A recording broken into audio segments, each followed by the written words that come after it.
Pengibaran bendera bintang bulan di lokasi halaman Masjid Raya Baitur Rahman memiliki makna simbolis yang kuat. Ini adalah pernyataan identitas, sejarah, dan aspirasi masyarakat Aceh. Bendera ini mewakili perjuangan masa lalu dan harapan untuk masa depan yang lebih baik. Mantan kombatan GAM, simpatisan dan masyarakat memainkan peran kunci dalam pengibaran bendera ini. Mereka adalah individu-individu yang memiliki keterikatan emosional dan ideologis dengan perjuangan GAM dan melihat pengibaran bendera sebagai cara untuk menghormati sejarah dan menyampaikan aspirasi mereka.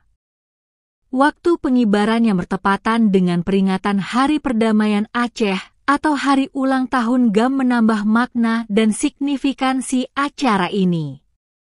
Ini adalah momen untuk mengenang sejarah, merayakan perdamaian, dan menyuarakan aspirasi terkait implementasi MOU Helsinki.